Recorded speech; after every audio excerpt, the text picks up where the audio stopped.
Today we're making an outdoor dining table out of 2x6s. I'm going to show you two different ways to do the legs, one with prefab steel legs and the other with legs you can make yourself. 2x6s are a really common dimension of lumber that can be found at any big box retailer. I'm using cedar, but any other species should do the trick. I'm cutting the boards for the tabletop to length using a circular saw guided by my Kreg portable crosscut.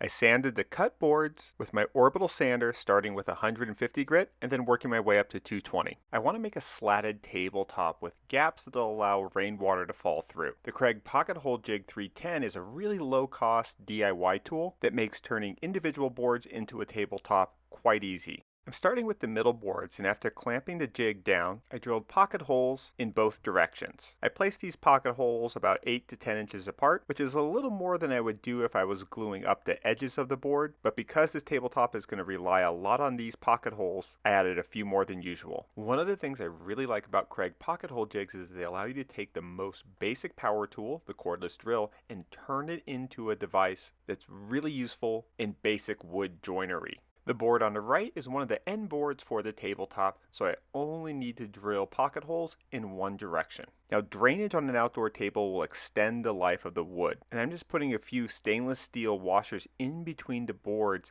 and the screws are going right through the center of these washers. This way I'm getting a nice firm connection between the boards, but maintaining a nice consistent gap.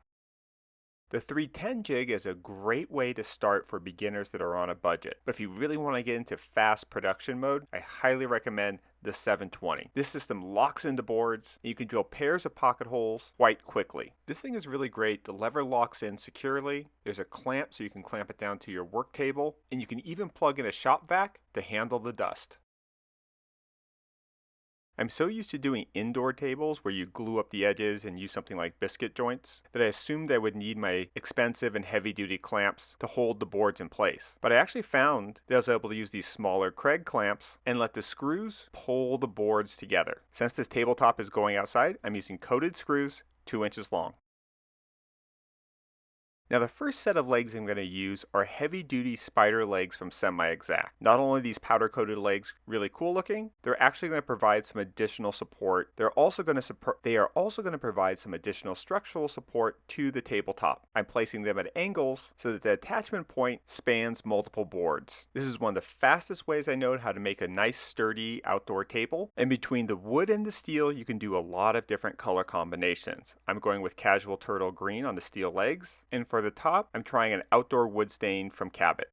The table is quite strong, and it only took about 4 hours to make. Now, if you want to go full DIY, here's how you can make legs for this tabletop using 2x6s. I cut the pieces to length, once again using my portable crosscut to guide the circular saw, and then put pocket holes on the braces that are going to go in between the legs. I'm basically treating these pieces of 2x6 like Lego, and I'm just adding pocket holes on the sides that I want to connect them to other pieces.